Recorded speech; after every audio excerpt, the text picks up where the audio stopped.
1 Samuel 10, le verset 9. Dès que Saül eut tourné le dos pour se séparer de Samuel, Dieu lui donna un autre cœur. Dieu lui donna un autre cœur. Écoutez-moi très bien. Je suis en train de traiter une maladie qu'on appelle les crises financières.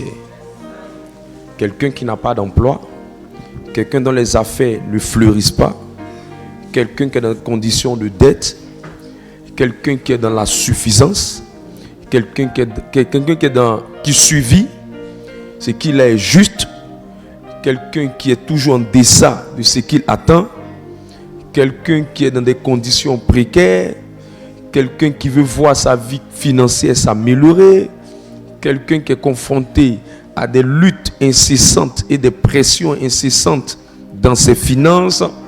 Je suis en train de traiter la maladie de toutes ces personnes. Alors dis à ton voisin, assieds-toi bien, écoute très bien ce qu'il est en train de dire. Alors la première chose que nous avons observée depuis hier, c'est que avant de commencer à dire à Dieu, change ma condition financière, rassure-toi d'être une personne de décision. Parce que on peut beau t'enseigner des principes, ce n'est pas la connaissance des principes qui va changer ta vie. Ce qui va changer ta vie, ce sont les décisions que tu prends devant les principes que tu connais. Quelqu'un est avec moi? C'est pour ça qu'un homme peut avoir une femme dans sa vie, mais c'est la décision de la marier qui fait qu'elle s'appelle sa femme. Un homme peut avoir un cahier, c'est la décision de dire qu'il va lire, qui va faire que ce qui est dans le livre fera partie intégrante de sa connaissance.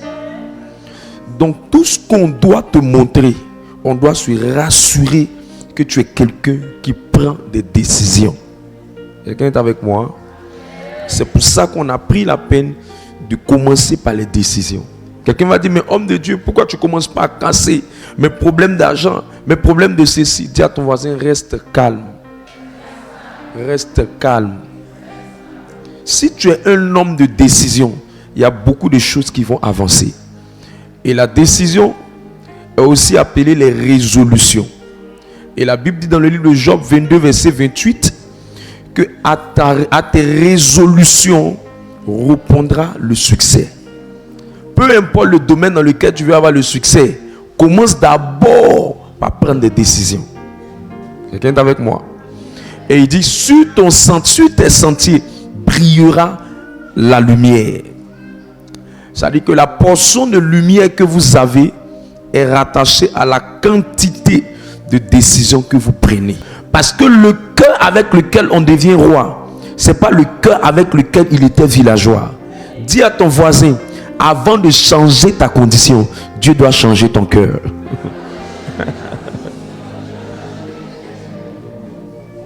Alors la deuxième clé, c'est le changement de ton cœur. Dès qu'il eut tourné le dos pour se séparer de Samuel, Dieu lui donna un autre cœur. Continue la lecture. Et tous ces signes s'accomplissent le même jour. Tous ces signes s'accomplissent le même jour. Parole du Seigneur notre Dieu. Écoutez-moi bien. Écoutez-moi bien. Très bien et asseyez-vous bien pour bien m'écouter. Il y a des choses qui ne pourront pas s'accomplir dans votre vie si votre cœur n'a pas changé. Aussi longtemps que votre cœur ne change pas, il y a certaines prophéties qui ne peuvent pas s'accomplir. L'homme de Dieu peut prophétiser, l'homme de Dieu peut prier, l'homme de Dieu peut se concentrer pour dire tout ce que Dieu lui demande de dire sur ta tête, sur ta vie, sur ta destinée. Aussi longtemps que ton cœur refuse de changer, rien de toutes ces prophéties ne sera une réalité pour toi. C'est pourquoi quand Saül devait rentrer dans l'accomplissement des prophéties, on dit dès que son cœur a changé, toutes les prophéties de Samuel se sont accomplies. En d'autres mots, pendant qu'il attendait l'accomplissement des prophéties, les prophéties attendaient le changement de son cœur. Aussi longtemps que son cœur ne change pas, sa prophétie ne s'accomplira pas. Cette année, la prophétie qui dit que financièrement, tu vas dominer sur la galère, le manque et la pauvreté. Cette année, pour que cela s'accomplisse, je prie que Dieu te donne un bon cœur. Je prie que Dieu te donne un bon cœur. Dieu doit changer ce cœur rempli de jalousie, ce cœur rempli de rancune, ce cœur rempli d'hypocrisie, ce cœur rempli de colère, ce cœur rempli de haine, ce cœur rempli d'orgueil, ce cœur avare. Écoute, tu dois le présenter devant Dieu pour dire: Seigneur, cette année, change mon cœur. Change mon cœur. Enlève quelque chose sur moi. Frères et sœurs, il n'y a pas une saison de ma vie où je ne prie pas pour mon cœur. Il y a 3 prières que je fais le plus. Et parmi ces prières, la première de mes prières, elle est rattachée à mon homme intérieur, à mon cœur. Tant que tu n'es pas prêt à exposer l'état de ton cœur devant Dieu, Dieu ne peut rien changer dans ta vie. Beaucoup de chrétiens luttent, se débattent. Leur vrai problème n'est même pas hors d'eux. C'est le cœur qui est le problème. Ce que tu dois demander à Dieu: aide-moi à changer. Donne-moi un nouveau cœur pour que les prophéties que tu as dites pour moi ne manquent pas de s'accomplir. Parce que mes amis, donner beaucoup d'argent à un impudique, il va prendre pour chercher femme. Le problème, c'est pas que Dieu ne peut pas te donner la prospérité, mais ton cœur est tout rempli d'affaires de femmes. Si Dieu t'élève, les bars, les maquis, les boîtes de nuit et les hôtels, tu seras le meilleur client. Tu seras le meilleur client. Au risque de te voir dérailler, Dieu préfère te garder.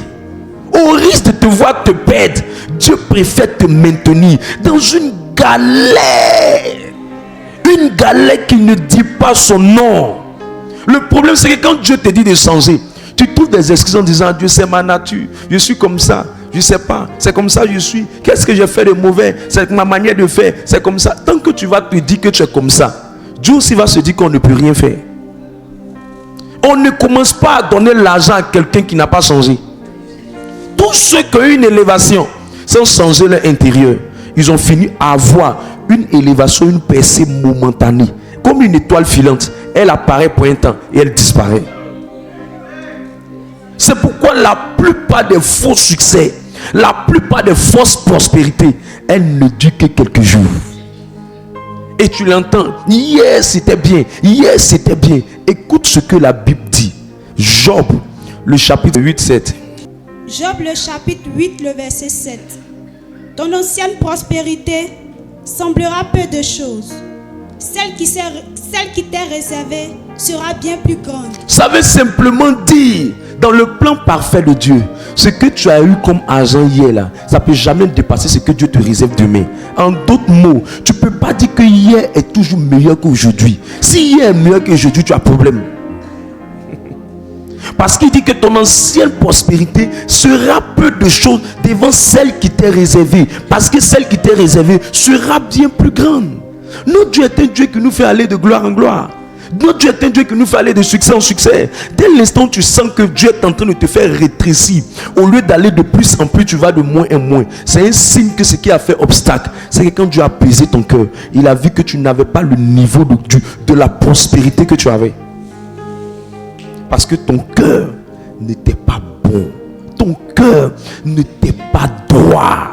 C'est hier, quand j'étais nouveau encore prédicateur, quand je voyais quelqu'un souffrir dans l'affaire de Dieu, j'ai dit: oh, il souffre. Regarde, il souffre ce frère. Oh, comme il fait pitié. Oh, aide-le. Mais avec le temps, je me suis rendu compte que le résultat de la vie de quelqu'un n'est le reflet de ce qu'il est à l'intérieur de lui. Mes amis, ce qui est mystérieux à le cœur, tu peux être bien habillé, bien maquillé, mais on ne peut jamais savoir ce qui est dans ton cœur. Le cœur est tellement mystérieux, mais tôt ou tard, tu vas finir par ressembler à ce que tu es à l'intérieur de toi. Et c'est ce qui fait, beaucoup de gens se concentrent sur comment faire pour mettre les make-up. Beaucoup se concentrent sur comment faire pour bien se présenter. Mais peu de personnes ne savent pas combien de fois ils doivent mettre des rouges à lèvres sur le cœur. Ils doivent mettre des make-up sur le cœur. Ils doivent bien habiller le cœur. Ils doivent bien saper le cœur. Ils doivent bien arranger le cœur. Actes les apôtres. Actes le chapitre 8, verset 17 à 21. Acte 8, le verset 17 à 21. Alors, Pierre et Jean leur imposa les mains et il reçut le Saint-Esprit. Lorsque Simon vit le Saint-Esprit était donné par l'imposition des mains des apôtres, il leur offrit de l'argent. Verset En disant, 19. accordez-moi aussi ce pouvoir, afin que celui à qui j'imposerai la main reçoive le Saint-Esprit. Verset 20. Mais Pierre lui dit, Pierre lui dit, que ton argent périsse avec toi, que ton argent périsse avec toi. Pourquoi? puisque tu as cru que le don de Dieu s'acquérait à prix d'argent. Tu as cru que le don de Dieu s'acquérait à prix d'argent. Continue. Il n'y a pour toi Il n'y a pour toi ni part, ni part, ni l'eau ni l'eau dans cette affaire. dans cette affaire. Car Ton cœur ton cœur n'est pas droit devant n'est pas Dieu. droit devant Dieu. Il n'y a pour toi ni part, ni l'eau dans cette affaire. Car ton cœur n'est pas droit devant Dieu. Ça veut dire quoi? Ça veut dire Dieu vous donne en fonction de comment votre cœur est. Donc il est en train de dire que tu ne peux même pas avoir, tu ne peux même pas recevoir, tu n'as même pas une part que Dieu te réserve et tu n'en auras jamais. C'est pour ça qu'il dit il n'a ni part pour toi, il n'a ni l'eau pour toi, parce que ton cœur n'est pas bon. En d'autres mots, c'est la nature de votre cœur qui détermine ce que vous recevez. Il y a des gens à qui Dieu refuse des choses. Pas malgré qu'ils crient, ils pleurent, ils supplient, Dieu ne leur donne pas parce que leur cœur n'est pas bon. Il sait de quoi je te parle. Beaucoup de gens sont en train de dire Seigneur, tu ne vois pas mon problème, mais il y a des gens, si Dieu essaie de les élever un peu, tout leur village sera renversé. Il y a des choses que Dieu ne te donnera pas aussi longtemps que ton cœur n'est pas bon. C'est le cœur que tu as qui détermine ce que Dieu est capable de te donner. Vous voyez, on est chrétiens, on prie. Mais il y a des chrétiens dont le cœur est noir.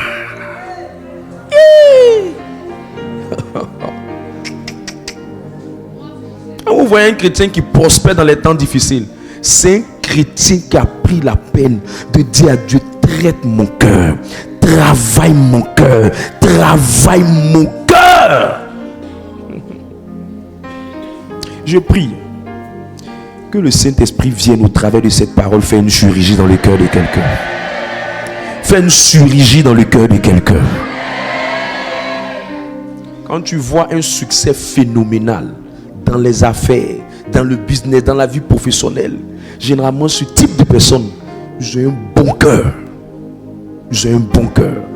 Ce qui vient à vous n'est que le résultat de votre cœur. De votre cœur.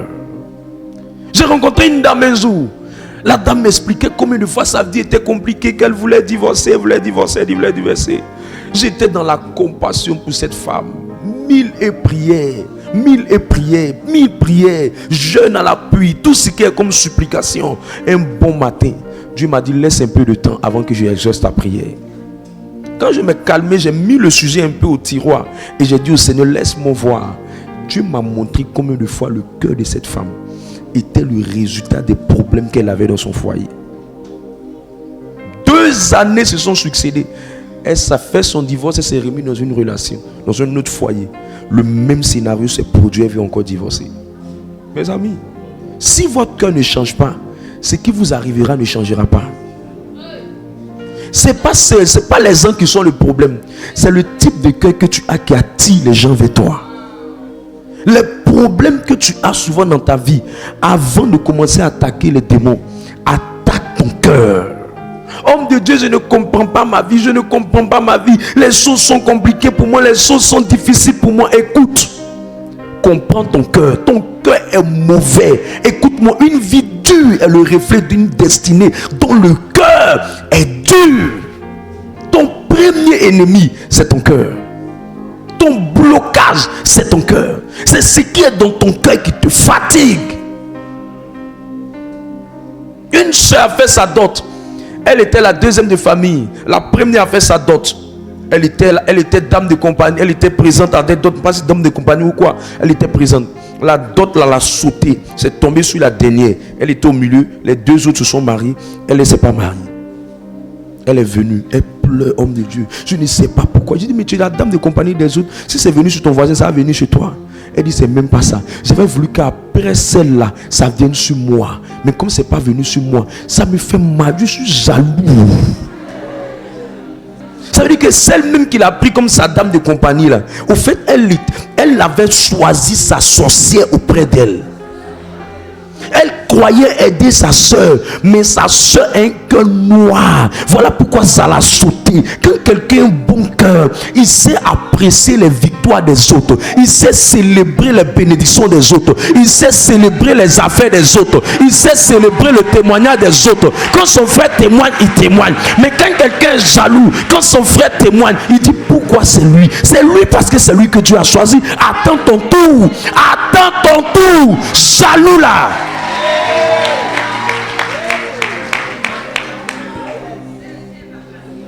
Les gens ont un mauvais cœur. 1 Samuel 16, verset 7. 1 Samuel 16, 1 Samuel 16, 7. 1 Samuel 16, le verset 7. Et l'Éternel dit à Samuel, ne prends point garde à son apparence et à la hauteur de sa taille. Il ne faut même pas regarder sa forme. 1 Samuel 16, 7. Il ne faut pas regarder sa forme. Écoutez, si la plus belle forme dans un mariage, mes amis, les miss seraient les plus mariés. Écoutez, l'extérieur attire, mais c'est le cœur qui détermine la décision de marier la personne. Tous les hommes voient des femmes qui les attirent. Mais remarquez, même les célébrités ne prennent pas les Miss Monde. Même les célébrités prennent des femmes simples. J'ai regardé les femmes de tous les artistes du monde entier qui font le buzz, qui font le bruit, qui font la musique, qui font des choses. Même dans leurs clips même du monde, ils prennent les plus belles femmes pour jouer les danseuses, pour jouer les ceci. À la fin de tout ce sarabia, à la fin de tout ce scénario, ils prennent une femme simple pour mettre dans leur foyer. Je me suis rendu compte avec le temps. Ce n'est pas une histoire de comment tu marches. Ce n'est pas une histoire de comment tu te dresses. Ce n'est pas une histoire de comment tes lèvres sont roses. C'est une histoire de est-ce que ton cœur est bon.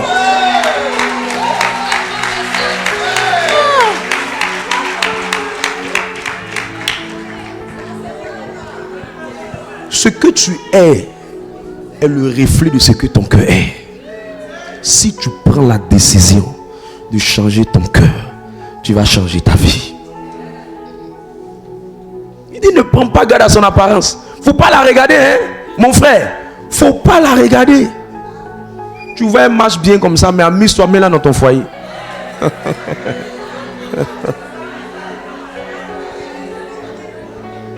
J'ai dit, ma soeur, faut pas regarder sa taille. Faut pas regarder sa forme. Tu le vois, il choquant, il parle gros français.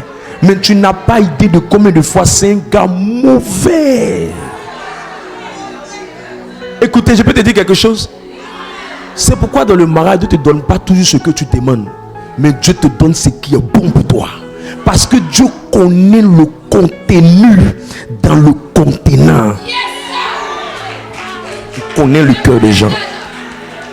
Toi, tu vois aujourd'hui. Dieu voit l'avenir. Pourquoi il n'est pas comme ça? Pourquoi il n'a pas telle forme? Pourquoi il n'a pas tel visage? Pourquoi il n'a pas telle apparence? Écoute, c'est parce que tout ce que toi tu veux là, ils sont comme tu veux, mais ils ont un cœur mauvais. Je te dis, la beauté d'une voiture n'est pas seulement la carrosserie, c'est le moteur. Lui que tu veux là, sa carrosserie est bien, mais son moteur est bousillé. Ça va te laisser en route, juste sur la route d'Adjamé, avant de prendre l'autoroute. Tu seras déjà en train de greffer, tu seras en train de pleurer. Le cœur. Chaque jour que Dieu fait, il dit Seigneur, donne-moi un cœur large pour aimer les gens malgré ce qu'ils me font. Tous les jours, je prie pour aimer davantage les enfants d'une vie de victoire. Je prie pour t'aimer plus, pour t'aimer davantage, malgré les hauts, malgré les bas, malgré les défauts, les faiblesses. Je dis, rends mon cœur bon. bon. Parce qu'un cœur qui est bon est miséricordieux. Un cœur qui est bon est aimant. Un cœur qui est bon supporte. Un cœur qui est bon n'est pas rancunier. Tu sais, le problème avec toi, c'est que depuis longtemps, il y a des choses on t'a fait. Mais comme ton cœur est mauvais, depuis des années, tu ne veux pas laisser. Tu ne veux pas mettre ça de côté. Ce n'est pas le problème de ce qu'on t'a fait. Le problème, c'est ton cœur. Nous tous, on a vécu les mêmes coups que tu as vécu. Mais nous, on a décidé de laisser. Mais toi, tu n'arrives pas à laisser. Tu sais ce qui fait ça? Ton cœur est noir. Ayez un bon cœur. Ayez un bon cœur. C'est pourquoi les gens sont étonnés souvent de voir des gens ne vont pas trop à l'église. Les gens ne prient pas trop. Mais Dieu leur donne beaucoup d'argent. Écoute, leur force, c'est le cœur. C'est le cœur. Dis à ton voisin, quel est l'état de ton cœur? Ayez un cœur qui est reconnaissant. Ayez un cœur qui est droit. Acte 8, verset 21. Je vais relire cette texte-là. Ce texte m'a marqué. Acte 8, verset 21. Acte le chapitre 8, verset 21. Ah, Seigneur, donne-nous un cœur. Acte 8, le verset 21. Il n'y a pour toi ni pas, ni l'eau dans cette affaire. Car ton cœur n'est pas droit devant Dieu. Ça veut dire que ce que Dieu vous donne est fonction de comment votre cœur est. Tu aspires à de grandes choses, mais il faut aspirer à un bon cœur. La destinée financière que ton cœur ne peut pas supporter, Dieu ne te donnera pas. Regarde, pendant que toi tu demandes l'élévation, Dieu regarde la profondeur de ton cœur. Ton cœur a des problèmes. Regarde, même quand tu choisis une femme, mais tu n'arrives pas à rester avec une femme, ton cœur a des problèmes. Et tu ne pries pas pour ça. Tu ne demandes pas l'aide à Dieu. Tu demandes la prospérité. Tu ne sais pas que l'argent n'est ni bon ni mauvais, mais l'argent vient faire sortir ce que tu es à l'intérieur. Mettez beaucoup d'argent dans la main de quelqu'un qui est malhonnête. Il va malhoniser les gens. On l'appellera Mamailleur tome 3. Parce qu'il est malhonnête. Et l'argent est venu encore. Il va utiliser ça pour manipuler, pour abuser, pour maltraiter. Ce n'est pas l'argent le problème. C'est le cœur qu'il a reçu. C'est ça le problème. Si tu peux dire à Dieu de traiter ton cœur, je te dis, il va te donner beaucoup d'argent. Il y a des gens, vous les voyez en train de souffrir. Vous n'avez pas idée. Dieu est en train de circoncire le cœur. Circoncire. Surtout quand Dieu veut t'amener loin et qu'il sent que tu as besoin que ton cœur soit large, il va briser ton cœur. Il va briser ton cœur.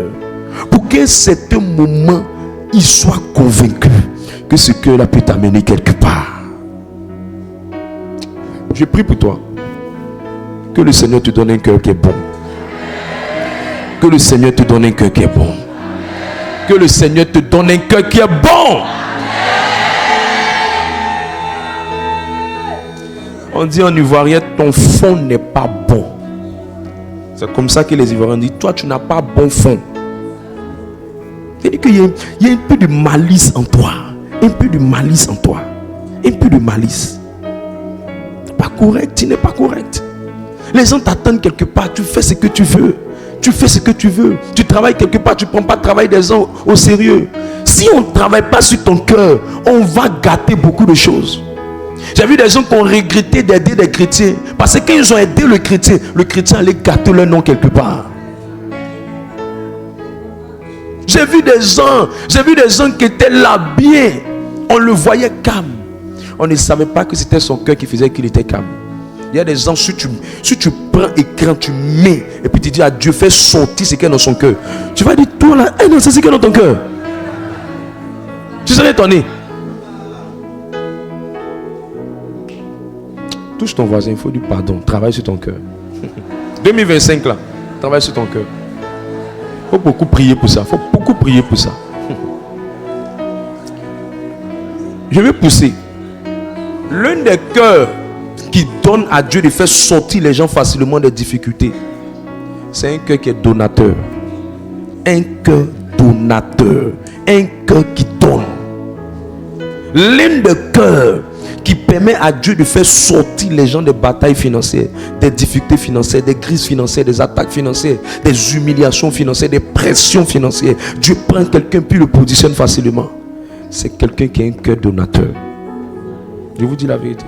Il y a beaucoup de gens qui veulent s'inscrire à l'école du recevoir, mais n'aiment pas être dans la classe des donner. Le problème avec ces personnes-là, c'est qu'ils ne savent pas que le CP1 pour recevoir, c'est donner. Acte 20, 35.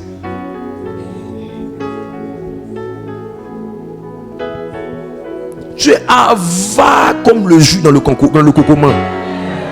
Avare comme le jus dans le cocoman. Avare. Lis la dernière phrase. 2 points. Acte 20, le verset 35. Il y a plus de bonheur à donner qu'à recevoir. Qu'à recevoir. Écoute, quand quelqu'un a un bon cœur, l'un des signes qu'on voit, c'est qu'il aime partager, c'est qu'il aime donner, c'est qu'il aime aider, c'est qu'il aime soutenir, c'est qu'il aime voir le bien des autres. Ceux-là, Dieu leur donne beaucoup d'argent, même quand ils ne vont pas à l'église. Il y a des gens, ils sont avares. Avare comme le caca de chat.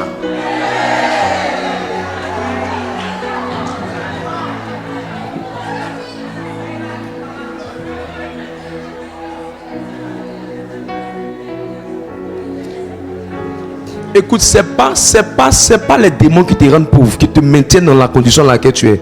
C'est ton avarice qui te fatigue. C'est ton avarice. Vous savez, quand quelqu'un aspire voir le bonheur des autres, le bien-être de sa famille, le bien de ses frères et ses soeurs, c'est quelqu'un qui veut partager ce qu'il a avec sa famille. C'est quelqu'un qui veut partager ce qu'il a avec sa famille spirituelle. C'est quelqu'un qui veut partager ce qu'il a avec ses frères autour de lui. Il ne veut pas gagner pour lui-même. Sa main, on dit sa main n'est pas dure. Sa main partage. Sa main donne. Sa main libère. Il y a des gens, quand ça rentre, pour que ça sorte, c'est compliqué. Mais si ça ne sort pas, comment ça va entrer? Ça va entrer. Comment ça va entrer? Si ça ne sort pas, même ce qu'on mange, ça sort. La nature nous dit que tout ce qui rentre doit sortir. La nourriture qu'on mange, ça doit sortir. Tout, les déchets dans la maison, ça doit sortir. Tout ce qui rentre, ça sort. Même quand la clim donne, il y a un endroit où la clim aussi sort d'une autre manière avec pas de l'eau. Tout ce qui entre, ça doit sortir. Tout ce qui libère, il faut quelque chose pour que ça sorte. Donc c'est comment toi tu veux fonctionner. Je ne sais pas. Tu aimes recevoir, mais tu as du mal à donner. Il y a vu des gens dans des maisons aller se cacher pour manger dans leur chambre pour ne pas donner à leurs frères dans la maison.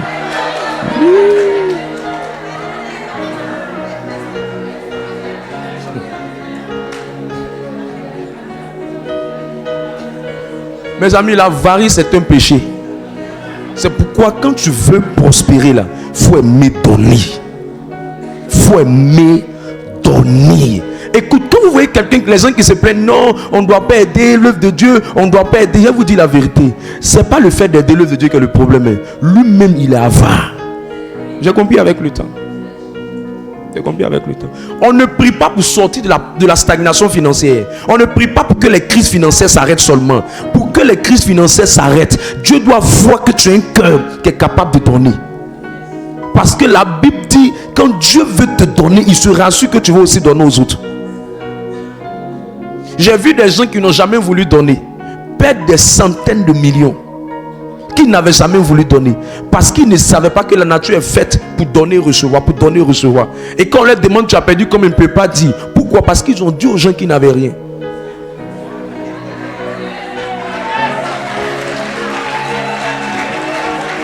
Ils ont dit qu'ils n'avaient rien. Donc on te demande, quand tu vois quelqu'un qui te demande, tu sais quoi même? Tu sais quoi même? Si ça habille, va te dire vite. Si c'est chaussures, va te dire vite. Si c'est sac, va te dire vite. Si c'est perruque, va te dire vite. Si c'est bijoux, va te dire vite. Si c'est alliance, va te dire vite. Si c'est quelque chose de particulier, va te dire vite. Si c'est l'argent, il va dire attends. Il va dire attends, je cherche. Attends, je cherche. Attends, je cesse. Si tu ne forces pas, il risque de ne pas te dire.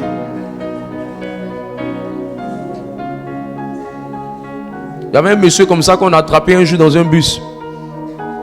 Le monsieur dit qu'il a perdu son argent. On lui demande, tu as perdu combien? Il ne peut pas dire.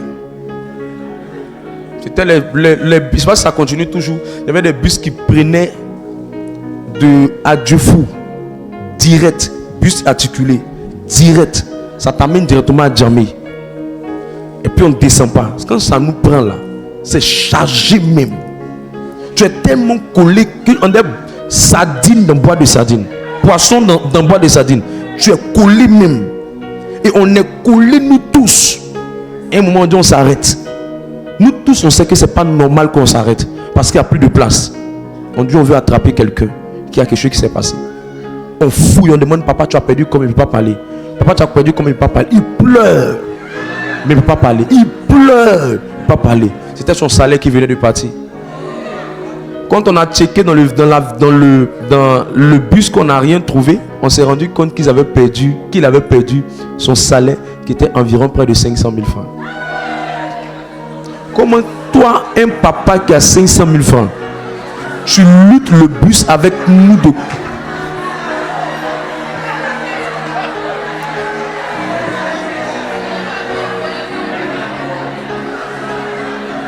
Écoute, si tu ne changes pas ton avarice, les problèmes vont arracher ton argent.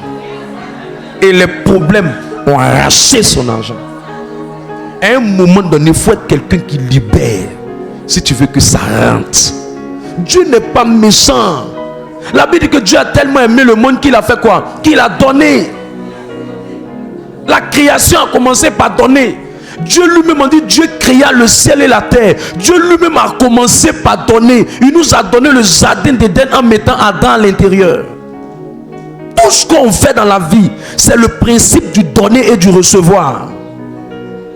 Un cœur qui donne, c'est un cœur qui aime partager. La manière dont tu donnes détermine l'état de ton cœur. La manière dont tu es prêt à donner est le reflet de ce que tu auras. Dieu est juste. Personne ne peut être plus à l'aise financièrement au-delà de sa capacité à donner. Ce que vous avez chez vous, ce que vous êtes dans la vie, ce que vous deviendrez dans la vie est le résultat de ce que vous êtes capable de libérer. J'ai entendu un jeune homme de Dieu venir dire que j'ai eu une offrande, quelqu'un m'a donné, quand il a donné le montant, il a attrapé ma tête. Je me suis posé la question si on fait affaire de Dieu la nuit de la même manière. Mais quand j'ai commencé à analyser la vie de cet homme de Dieu, je me suis rendu compte que ce qu'il était capable de donner, je n'étais pas capable de le donner. Le jour où j'ai commencé à m'inscrire dans la posture de donner la même chose qu'il commençait à donner, j'ai commencé à recevoir ce qu'il donnait. J'ai compris que le ciel ne peut pas vous donner au-delà de ce que vous êtes prêt à donner. Travaillez sur votre manière de donner. Ça va travailler sur votre amour pour Dieu. L'un des plus grands signes que vous aimez le Seigneur, c'est la manifestation de votre capacité à donner à Dieu. Les hommes qui donnent sont les hommes qui reçoivent. 2025, si tu n'es pas prêt à être un donateur, tu ne peux pas moissonner. Même quelqu'un qui a beaucoup de vêtements qui n'en donne pas, pour qu'il reçoive, ça devient difficile. Même quelqu'un qui a beaucoup d'affaires qui ne donne pas, pour qu'il reçoive, ça sera difficile. Et même quand il le reçoit, il aura des circonstances qui vont finir par détruire ce qui est là. Parce que la vie est faite en sorte qu'on puisse partager. Luc 6, 38.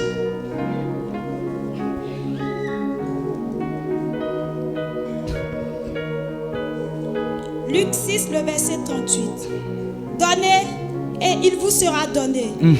On versera dans votre sein. On versera. C'est parce que vous donnez qu'on peut venir verser.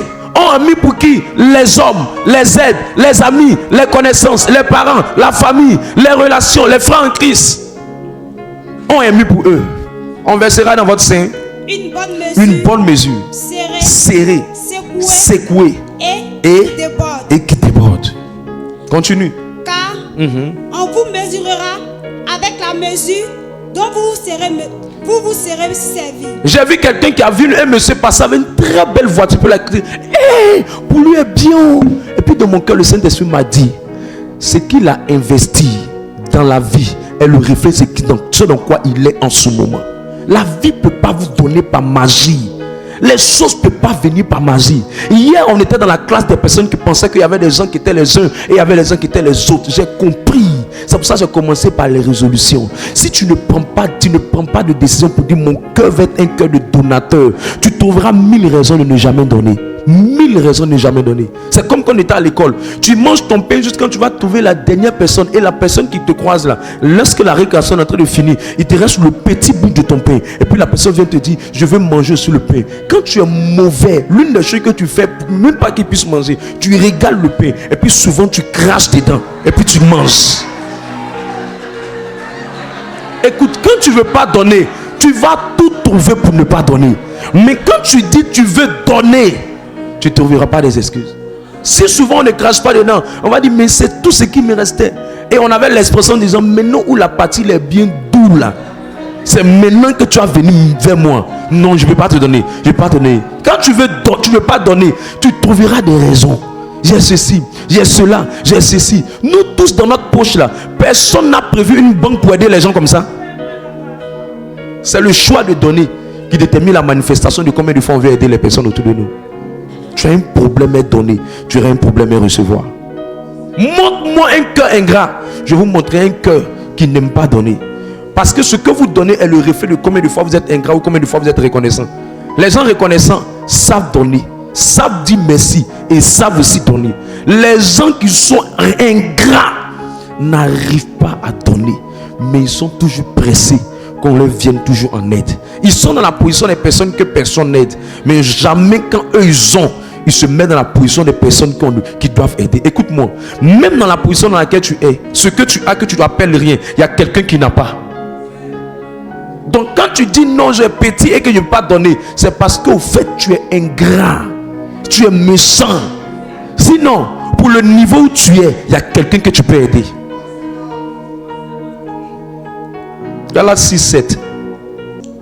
Galates 6, le verset 7. Ne vous y trompez pas. On ne se moque pas de Dieu. Ce qu'un homme aura sémé, ce qu'un homme va donner, il le moissonnera aussi. Il le moissonnera aussi. Écoutez, femmes, la qualité des pagnes que vous recevez est la qualité des dons que vous faites. Je te dis la vérité, si tu n'as jamais été une donatrice, crois-moi, même à ta dot, les gens vont fuir tes pagnes.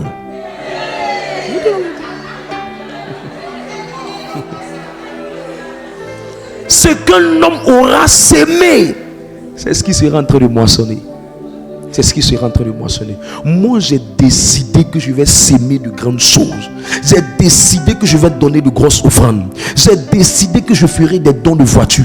J'ai décidé que je ferai des dons de terrain. J'ai décidé que je ferai des dons de maison. J'ai décidé que je ferai des dons de télé. J'ai décidé que je ferai des dons, plusieurs dons de valeur. J'ai décidé de faire. J'ai décidé de le faire. Et je n'avais pas commencé à décider quand j'avais un peu. J'ai commencé à décider au moment où j'étais dans la galère. Parce que j'ai compris une chose. Tu ne peux jamais recevoir ce que tu n'as jamais sémé. Pendant que je décide de donner de grandes moissons, de grandes semences, j'étais en train d'appeler sur ma vie une grande récolte. Pendant que je décide de donner de grands terrains, j'étais en train d'appeler sur ma vie de grands terrains. Pendant que je décide de s'aimer les voitures, j'étais en train d'appeler sur ma vie des voitures. Pendant que je décide de s'aimer des choses, j'étais en train d'appeler ça sur moi, mes amis. Vous ne pouvez jamais appeler des choses que vous n'êtes pas prêt à offrir aux autres. Jamais. Jamais. Jamais. C'est la façon dont tu n'es pas prêt à célébrer les anniversaires des gens qui fait que quand à ton anniversaire, ce sont les mouches qui viennent autour de toi pendant ta célébration. Un cœur. Au fait, tout ce que je t'explique, si ça ne vient pas profondément de ton cœur, tu ne trouveras pas le moyen de le faire. Pourquoi Dieu voulait enlever quelqu'un de la crise? J'ai vu un grand frère qui n'avait même pas les moyens aller passer le concours de l'ENA et il finit par être 7e dans le concours. Mais je n'ai pas été surpris que lorsqu'il a eu son concours, son premier désir était de chercher à aider tous les frères de famille. Je me suis posé la question, mais il n'est pas trop chrétien, il ne prie pas assez, mais pourquoi tu peux le positionner par rapport à quelqu'un qui fait les jeunes, qui partait tous les jours à la veillée? Et Dieu m'a dit, mon fils, c'est parce que quand je l'ai vu en train de pleurer pour le concours, j'ai vu en lui un cœur qui sera en train d'aider d'autres personnes au travers de ce concours. C'est pourquoi je lui ai donné. Tous ceux que Dieu élève, c'est ceux-ci que Dieu voit, un cœur qui est capable de donner. Homme de Dieu, pourquoi tu me prêtes ça? Je suis en train de te dire, la capacité à Dieu de te faire sortir de tes problèmes est fonction de ta capacité à être quelqu'un qui est capable d'aider, de donner. Tu sais pourquoi quand il y a les offrandes, tu ne te lèves pas? Parce que pour toi, quand les paniers viennent et qu'on met les paniers dedans, tu es toujours en train de calculer ce que les autres vont recevoir, mais tu n'es pas en train de calculer ce que les gens vont donner. C'est pour ça que quand ton voisin donne 5000 francs, tu avales et tu dis, ah, l'offrande sera beaucoup, hein. Moi j'ai donné 1000 francs. Tu avales. Ton cœur est mauvais. Au fait, ton cœur est tellement mauvais que même quand les paniers passent, tu ne fais pas ton calcul sur ce que toi tu donnes. Tu fais ton calcul sur ce que les voisins sont en train de donner. Oh, ils sont beaucoup devant.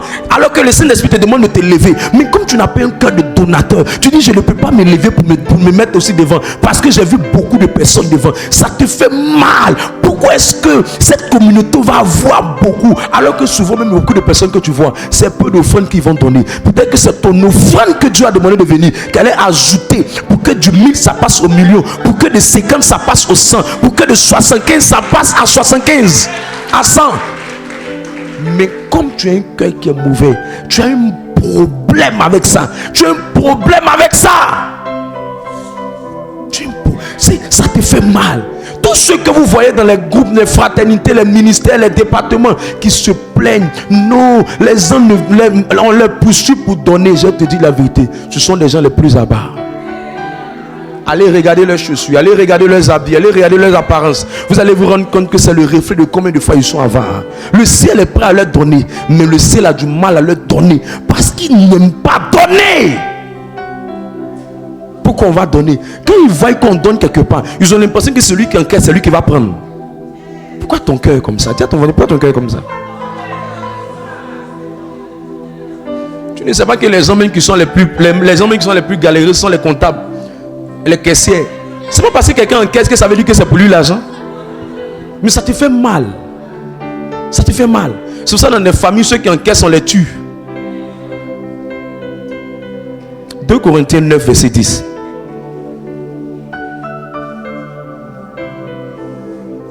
Il va atterrir. J'ajoute un peu. Allons-y. 2 Corinthiens 9, le verset 10. Celui qui fournit de la semence au semeur et du pain pour sa nourriture, vous fournira et vous multipliera la semence. Et il augmentera les fruits de votre justice. Merci. Verset 11. Vous serez de la sorte enrichis. Vous serez enrichis. À tous égards. À tous égards. Pour toute espèce. Pour toute espèce. De libéralité. De libéralité. Qui par notre moyen feront offrir à Dieu des actions de grâce. Écoutez, ton donner n'a jamais tué quelqu'un. Je te dis la vérité. Trop donner n'a jamais tué quelqu'un. Et l'une des offrandes avec laquelle tu ne dois pas jouer, c'est de donner pour être un partenaire de l'avancement de l'évangile. Je te dis la vérité. Toutes les autres offrandes que tu vois, elles ont un but. Mais l'offrande qui te permet de faciliter l'expansion de l'évangile, c'est de s'aimer pour que les projets de l'évangile puissent aller plus vite. Les autres offrandes, elles sont des offrandes qui sont appelées comme des obligations parce que c'est la part du Seigneur. Mais l'offrande qui vient de toi et que tu n'es pas obligé de faire, que Dieu te demande de faire, c'est d'être quelqu'un qui décide de prendre son argent pour soutenir l'évangile. Enlever dans son argent pour soutenir l'évangile. Ce n'est plus une offrande normale. Ça devient une offrande de quelqu'un qui a un cœur de donateur. Ce n'est pas les offrandes qui sont le problème. C'est le cœur que tu as qui a toujours été le problème. Si tu travailles sur ton cœur, tu n'auras pas du mal à donner. C'est pour ça que tu vas prendre une soeur, tu vas lui dire, il faut prier pour Dieu au Seigneur chaque mois. Je vais être partenaire, je vais soutenir. Mais comme son cœur est mauvais, même quand elle prie, Dieu ne l'aide pas. Parce que Dieu sait que si elle reçoit, elle ne va pas donner. Et nous sommes en 2025. Cette année, Dieu veut te donner le meilleur trésor qu'il a réservé pour toi. Et le secret de ça, là, c'est de commencer à devenir quelqu'un qui donne. Écoute, j'ai compris avec donner, si le désir ne brûle pas ton cœur, tu ne pourras jamais le faire. Il faut que tu aies les rêves du genre, moi aussi je peux venir avec sac d'argent pour donner. Il faut que tu aies les rêves du genre, moi aussi je peux donner 1 million pour l'évangile. Il faut que tu aies les rêves du genre. Moi aussi, je peux donner 500 000 pour l'évangile. Il faut que tu aies les rêves du genre. Moi aussi, je peux donner un terrain pour l'évangile. Il faut que tu aies les rêves du genre. Moi aussi, je peux donner un car pour l'évangile. Il faut que tu aies les rêves du genre. Moi aussi, je peux bâtir quelque chose pour le royaume de Dieu. Il faut que tu aies ce genre de cœur. Si le désir est fort dans ton cœur, Dieu amènera la provision. Ça ne commence pas par l'argent. Quand vous voyez quelqu'un qui en dit donne, et puis immédiatement il dit il n'est pas l'argent, c'est quelqu'un dont le cœur n'a jamais été prêt. Le problème qui fait que 10 personnes prient pour l'argent, mais Dieu en donne seulement à 2 et les 8 autres n'ont pas, c'est le cœur qui était le problème. Si ton cœur peut devenir un cœur de donateur, un cœur libéral, Dieu ne trouvera pas nécessaire de t'empêcher d'avoir l'argent. Ne trouvera pas. J'étais avec un frère, on a fait les affaires, on finit de faire les affaires, on gagne l'argent. Moi, la part que j'ai décidé de donner au Seigneur, je suis en train de me préparer pour aller donner ça au Seigneur. Lui, pendant qu'on est sur le chemin, on est en train de marcher, nous deux raisonnant, parlant de notre galère, parlant des temps de marche qu'on a connus. Lui, il est en train de me dire, il est en train de me présenter tous les projets qu'il a et qu'il n'a pas encore réalisé. Je l'ai tapé et dit, Joe, tu te rappelles que quand on était en train de pleurer dans la galère ici, et qu'on était en train de marcher dans les coins, et qu'on voyait les gens en train de manger les coins de shawarma, et qu'on les voyait, on était en train de dire que nous on allait tout faire pour aider. Maintenant l'argent est venu dans ta main. Tu parles de quel projet? Si tes problèmes étaient toujours là, mais l'argent là n'était pas encore venu, mais si tu vivais pas, tu vivais, honore ton engagement. Il dit Joe, je ne pourrais pas. Jusqu'au Dieu, je suis en train de parler le même domaine dans lequel Dieu m'a élevé, le même domaine et se retrouve encore en train de vieillir. Tout ce que les hommes sont, c'est toujours été le résultat du fait qu'ils n'ont pas respecté les engagements de donner que Dieu leur a donné. Je lève ma main aujourd'hui et je prie que Dieu suscite un joueur de football qui va nous donner beaucoup d'argent. Que Dieu suscite une grande styliste qui va nous donner beaucoup d'argent. Que Dieu suscite un grand partenaire qui va nous donner beaucoup d'argent. J'atterris. La troisième clé. Qui aime ce que je suis en train de prêcher? Cette année, Dieu m'a dit de beaucoup te faire asseoir dans la connaissance de la parole. Parce que les gens se comportent comme le résultat des messages qu'on leur prêche. Voilà. La troisième clé. Vous ne pouvez pas donner si vous n'appliquez pas cette troisième clé. Vous aurez le désir de donner, vous aurez la volonté de donner, vous aurez un cœur qui est donateur. Mais cette troisième clé va de vous disqualifier. Proverbe 12, verset 24. Cette clé est appelée la diligence ou la loi du travail. Proverbe 12, le verset 24. La main des diligents dominera. Écoutez, votre meilleur ami dans votre vie, c'est votre main. C'est la main on prend pour manger. C'est la main on prend pour faire certaines choses. C'est la main on prend pour faire certaines choses. C'est la main on prend pour faire certaines choses. C'est la main on prend pour faire certaines choses. C'est la main on prend pour faire certaines choses. C'est la main on prend pour faire certaines choses. Il y a beaucoup d'activités qui sont liées à la main. La main que tu vois là, on ne joue pas avec elle. La main, on ne joue pas avec elle. Et la Bible explique que le facteur de domination vient par notre main. Ton meilleur ami, c'est ta main. Beaucoup de choses sont rattachées à notre main. Votre main définit ce que vous prenez. Votre main définit ce que vous recevez. Je peux te dire quelque chose? La meilleure manière de faire changer le discours d'une femme qui te dit tu n'es pas son genre, c'est d'être un homme diligent. Si tu travailles, peu importe ton teint, ta race, ta forme, si tu as l'argent, une femme va t'accepter.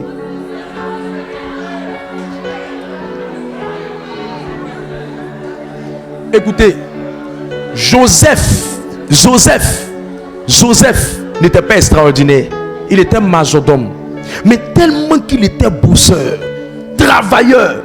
Lorsqu'on a besoin de griller œufs, Jo, il vient. Oui, monsieur, je grille les œufs. Lorsqu'on a besoin de chauffer l'eau, Jo, viens chauffer l'eau, il est présent. Lorsqu'on a besoin de repasser les vêtements, Jo, on vient repasser les vêtements, il court. Lorsqu'on a tout ce dont on avait besoin, Jo est à gauche, Jo est à droite. Il dit, je suis prêt, je suis partant, je suis disponible, je suis prêt. À un moment donné, malgré qu'il était étranger en Égypte, la position de Joseph, son teint, sa race, son handicap de quelqu'un qui n'avait pas de diplôme n'a pas été remarqué.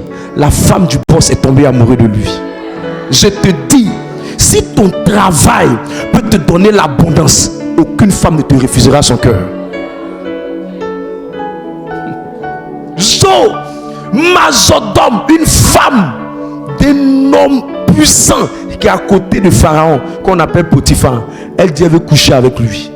Ça veut dire qu'à un moment donné, le gars était tellement un bosseur qu'elle ne voyait plus sa laideur, mais elle a commencé à voir sa beauté. Frères et sœurs, le travail est le précieux trésor de l'homme. Le travail te donnera de la beauté. Le travail te donnera de la valeur. Plus tard, le même Joseph, sans diplôme, le roi Pharaon n'a même pas regardé qu'il n'a pas de diplôme, n'a même pas regardé qu'il était étranger. Le même roi lui a dit: mon fils, je te donne la position pour gouverner le pays. Tu seras mon second. La seule chose qui peut faire qu'un étranger va régner dans un pays, c'est le travail. Voilà pourquoi pendant que d'autres sont en train de boire bière, les gens sont en train de prendre les portes du pays. Pourquoi? C'est le travail. Le travail. Si Dieu peut trouver au milieu de nous un bosseur, il va sortir de l'indigence pour rentrer dans la dignité. Dieu m'a dit: mon fils, le couloir dans lequel tu es, perfectionne-toi, aiguise ta qualité d'enseignement, aiguise tes messages, aiguise ton ministère prophétique, aiguise ta consécration.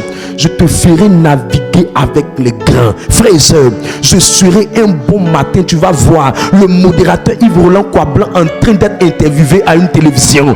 Pourquoi? Parce que je suis en train de me préparer. C'est pas moi qui l'ai dit. Il dit en Proverbe 22 verset 29, si tu vois un homme habile dans son travail, il se tiendra auprès des grands. Le chemin de la grandeur, c'est le chemin du travail. Je continue de travailler. On sort ici le minuit 2 heures du matin. Je continue de bosser. Je me prépare tout le matin. Je me prépare. J'aiguise mes messages. Je perfectionne mes messages. Pour le moment, je parle à quelques personnes. Dans peu de temps, je serai une voix qui sera entendue dans mon milieu. Le travail. Le travail.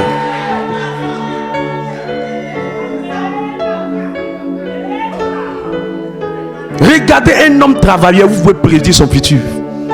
Quand vous voyez un travailleur, vous pouvez prédire son futur. C'est pas un plaisantin. C'est pas un plaisantin. Mon frère, il ne faut pas chercher d'abord à t'intéresser à la femme. Lis la Bible. Genèse le chapitre 2 verset 15 vient avant Genèse le chapitre 2 verset 18. Lis ça pour moi, ma soeur. Genèse 2 15 vient avant 2 verset 18. C'est l'homme qui travaillait là, c'est à lui que Dieu a dit il n'est pas bon que tu sois seul. Genèse 2 le verset 15. L'Éternel Dieu prit l'homme et le plaça dans le jardin d'Éden pour le cultiver et pour le garder. Il le plaça pour le cultiver. Donc il lui a donné un travail. Verset 18. L'Éternel Dieu dit. L'Éternel Dieu dit. Hey. Il n'est pas bon que l'homme soit seul. C'est l'homme qui travaille, qui a un boulot, qui a une activité. C'est lui l'on dit, il n'est pas bon que tu sois seul. Écoute-moi, quand tu n'as pas de travail, il est bon que tu sois seul.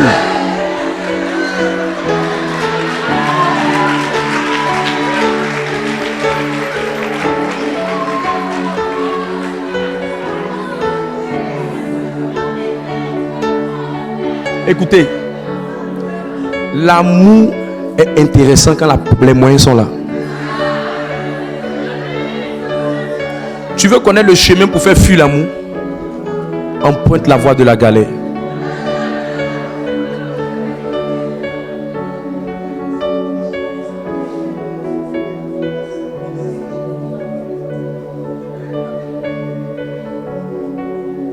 Le travail fait asseoir parmi les grands.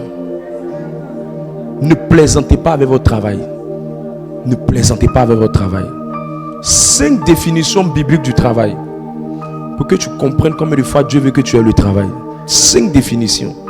Première définition biblique du travail, c'est que le travail est un dur labeur. Un dur labeur. Un dur labeur. Cela me permet de dire à quelqu'un, n'aime pas la facilité. N'aime pas la facilité. N'aime pas la facilité. N'aime pas la facilité. N'aime pas la facilité. Tu vas tenter de rire demain. Pleure pas le travail aujourd'hui.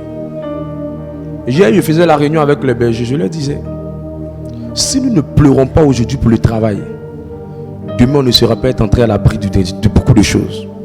Tous ceux qui ont payé un prière sont des rires aujourd'hui. J'ai vu des pères dans la foi qui étaient en train de faire 40 jours de jeûne, 45 jours de jeûne. D'autres sont allés jusqu'à 30 jours de jeûne, en train de bosser. J'ai vu des ministères, toutes les nuits, ils étaient en train de se consacrer. Ils finissaient leur prière la journée, ils se retrouvaient les après-midi, ils priaient encore. Souvent, ils se libéraient autour de 2h du matin, 3h du matin. Aujourd'hui, je suis en train de parler. Ces mêmes ministères ont fait sortir des géants, des stars qui sont en train d'influencer les nations. Il n'y a pas quelqu'un qui peut rire demain s'il n'est pas en train de pleurer aujourd'hui. Le travail qui te fait pleurer aujourd'hui est en train de te mettre à l'abri de la honte de demain. Frères et sœurs, ça va te faire mal. Il y a des boulots quand tu fais, ça te fatigue. Mais ce boulot que tu fais qui te fatigue va te mettre à l'abri de la honte. Mes amis, quand les gens ont l'argent, ils se foutent des gens. Quand les gens ont l'argent, ils se foutent des gens. Et l'une des manières de ne pas être soumis aux foutaises des gens, c'est d'accepter le dur labeur. Il dit dans le psaume 126, verset 3, ceux qui travaillent dans les larmes moissonneront avec des chants d'allégresse. Ma soeur, aujourd'hui tu es en train de marcher. Demain, tu seras en train de rouler ta propre voiture.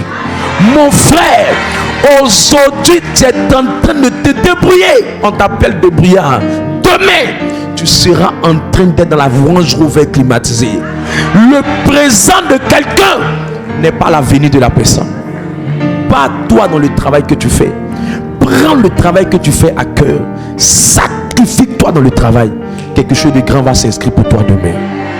Deuxième définition du travail, c'est travailler sans relâche, sans se fatiguer. C'est être à fond. La Bible dit en Genèse 26, verset 14, Isaac, on met le sable dans son travail, il continue. Écoute, ce sont les paresseux qui disent, les gens sont venus gâter mon travail, j'arrête. Les gens sont venus gâter mes affaires, j'arrête. Écoutez, Einstein, on lui a demandé comment tu as fait pour créer l'ampoule. Il dit l'ampoule a été le résultat de 1000 échecs. Ça veut dire les hommes bosseurs n'acceptent pas l'échec comme la raison d'abandonner ce qu'ils sont en train de faire. N'arrête pas. Qui a dit que parce que Dieu veut, ça sera facile? Pierre, Dieu le voulait dans la pêche au départ. Il pêchait, il gagnait des poissons. Mais un jour, il a pêché toute la nuit sans rien trouver. Ça veut dire dans le chemin, pour être un homme d'affaires puissant, il y a des affaires qui peuvent échouer. Dans le chemin, pour être une femme d'affaires puissante, il y a des activités qui peuvent tomber. Mais ça ne veut pas dire parce que c'est tombé que Dieu t'a laissé, que Dieu t'a abandonné, que tu ne dois plus faire. Au fait, Dieu fait que ça tombe dans le but d'aiguiser ton expertise, d'aiguiser ton talent, d'aiguiser ton potentiel, d'aiguiser les capacités qu'il a mis à l'intérieur de toi, afin que tu améliores ce que tu es en train de faire, pour que demain tu sois expert, tu sois raffiné, tu sois aiguisé, tu sois pointu. Ne te lasse pas, continue de travailler, continue de travailler, continue de travailler. C'est ça le chemin de la diligence. Je vois Dieu réveiller quelqu'un qui était en train de pleurer. Troisième définition du travail, c'est la position. Beaucoup de gens sont paresseux. Pourquoi? Parce qu'ils ne savent pas que souvent quand Dieu te dit il faut trouver un travail, ou il te met dans un travail, souvent le travail est juste une position que Dieu te donne, est juste une occupation que Dieu te donne. Il veut juste t'occuper. C'est pas ta destination, mais il t'occupe. Regardez Joseph, Dieu lui donne un travail de majordome, mais c'est pas sa destination, c'est l'occupation, c'est la position. Pourquoi il le met là-bas? Il le met là-bas parce que Joseph devait rencontrer Madame Potiphar et Potiphar. Il y a des fois où le travail que tu fais n'est pas ta destination, mais c'est une position de Dieu pour te faire rencontrer certaines personnes qui seront l'ascenseur de Dieu pour te faire monter là où tu dois partir. Mais quand tu ne comprends pas ça, tu es là. Moi j'ai pensé qu'il allait me donner un gros boulot, c'est un travail comme ça, il me donne, il y a le travail qu'il me donne, tu ne connais pas comment Dieu positionne. Dieu est un stratège. Il y a des gens, tu ne serais pas dans le ministère si tu ne travailles pas quelqu'un n'allait pas te rencontrer pour que tu viennes ici. Il y a des fois où Dieu te met quelque part parce qu'il veut que quelqu'un t'invite. Il y a des fois Dieu te met quelque part parce qu'il veut que tu rencontres ton évangéliste. Il y a des fois Dieu te met quelque part parce qu'il veut que tu rencontres une connaissance. Et cette connaissance va jouer un rôle dans le plan de Dieu pour ta vie. On appelle ça l'occupation. On appelle ça le positionnement. On n'appelle pas ça la finalité. J'ai vu quelqu'un qui était gardien quelque part. Il avait un grand diplôme. Il était gardien au devant d'une banque. Il avait un bon diplôme. diplôme, mais sa position là où il était bizarre, était méprisé. Mais un jour, la même banque cherchait quelqu'un. Ils ne sont pas allés chercher loin. Et nous, ce gardien là, il est toujours docile, il est toujours bien, il est toujours sage. On va le prendre et c'est lui qui a occupé le poste. S'il n'était pas présent, il n'occuperait pas le poste. Il y a des fois, Dieu te met quelque part pour te positionner pour quelque part. On appelle ça l'occupation. C'est pourquoi Proverbe 14, verset 23 dit: tout travail procure l'abondance. Ça veut dire, il n'y a pas de ce métier. Là où Dieu te met, il y a toujours une intention cachée. Il y a la position d'Esther. Les gens pensaient que c'était n'importe quoi, mais c'était Dieu qui voulait amener Esther quelque part. Il y a la position de Daniel. C'était une position stratégique pour amener Daniel quelque part. Chaque fois que Dieu te met quelque part, ne regarde pas là où il te met, regarde là où il t'envoie.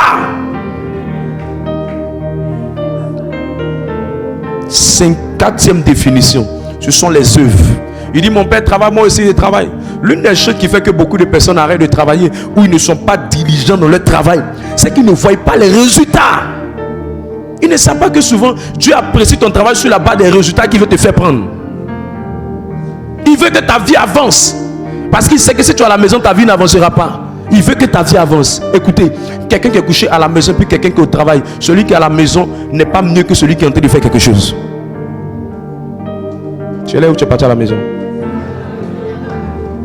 Dernière définition du travail, c'est la créativité, l'ingéniosité.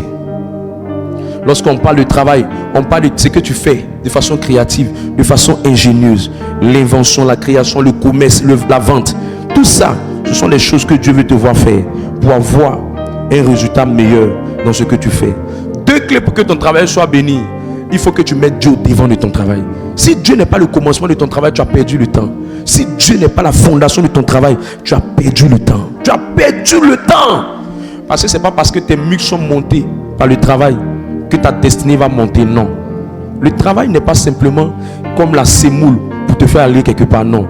Le travail est juste le moyen de montrer à Dieu que tu n'es pas quelqu'un de paresseux.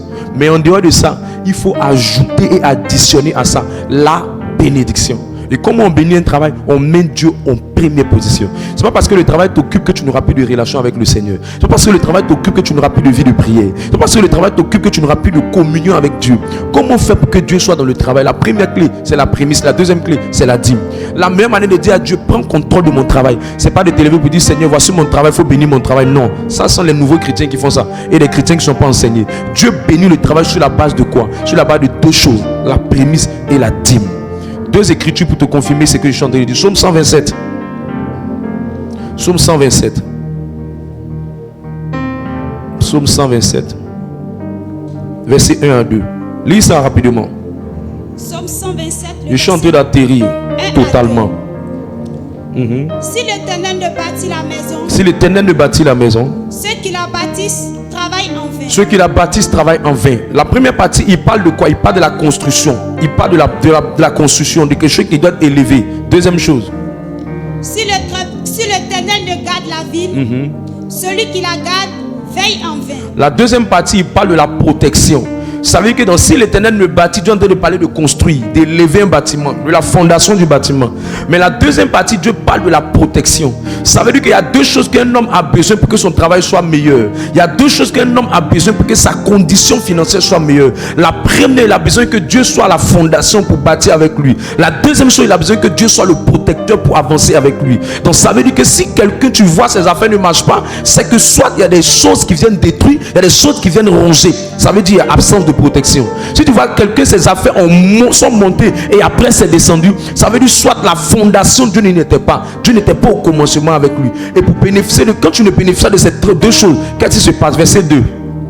En vain, vous levez-vous matin. C'est en vain la personne va se lever pour aller travailler. Vous couchez-vous tard. C'est en vain la personne va passer ses nuits en train de dormir, rentrer tard. Et mangez-vous le pain de douleur. Le pain de douleur, c'est quelqu'un qui travaille et le travail le fait souffrir. Regarde ton voisin, il faut dire parce que Dieu aime le travail que tu vas rentrer dans un travail qui te fait souffrir. Parle à ton voisin.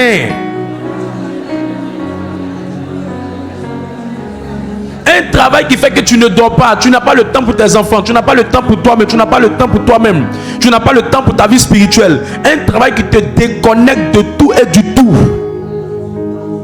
On appelle ça le pain de la douleur, travail de bella, travail de souffrance, travail humiliant. Je brise cette malédiction là sur ta vie.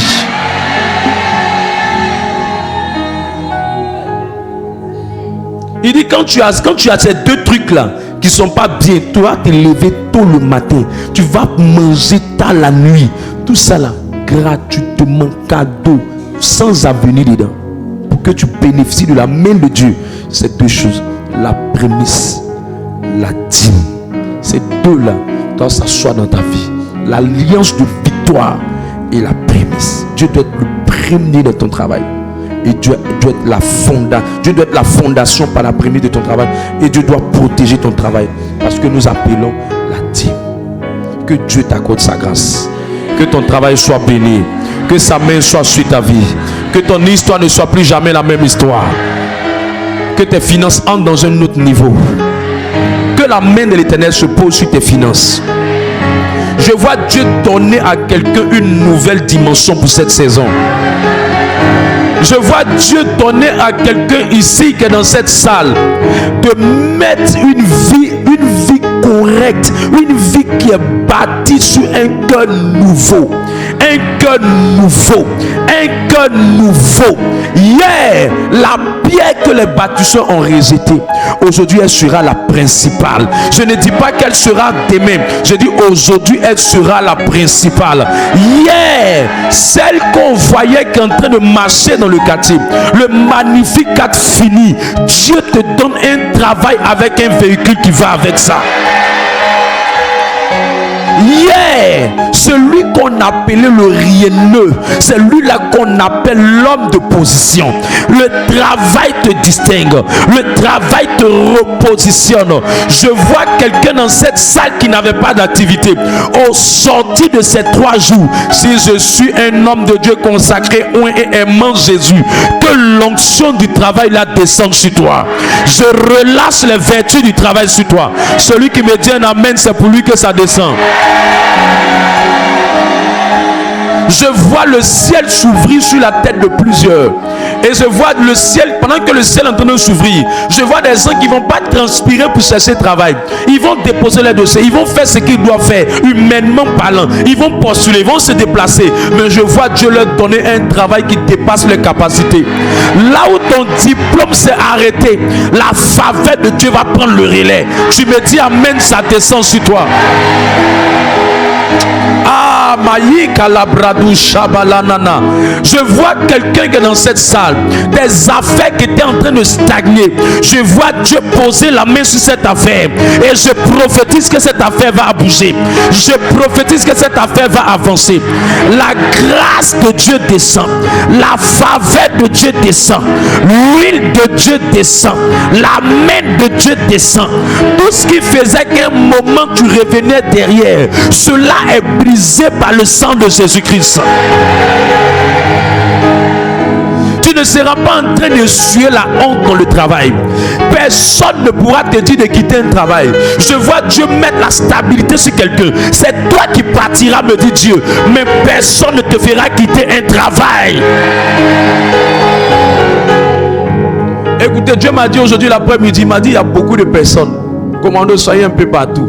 Il m'a dit il y a beaucoup de personnes. Quand ils commencent un travail, à cause de ce que Dieu les positionne quelque part pour les élever, Satan mène des émissaires, des mercenaires, des gens de mauvaises pensées, de mauvaises relations, dans le but de combattre le travail. Mais je suis venu cette soirée pour parler à un homme d'affaires, pour parler à une femme d'affaires, pour parler à quelqu'un. S'il y a quelqu'un qui est dans ton travail, un aman, un méchant, une mauvaise personne qui a juré, toi tu ne vas pas monter dans le travail, il va manigancer des complots contre toi, il va projeter de mauvaises choses contre toi, dans ta famille maternelle, dans ta famille paternelle, dans les collègues avec lesquels tu travailles, dans les patrons avec lesquels tu travailles. Je lève ma main de oint de l'Éternel et je déclare ce plan désactivé dans le nom de Jésus-Christ. Tiens-toi sur tes pieds. Shaladado.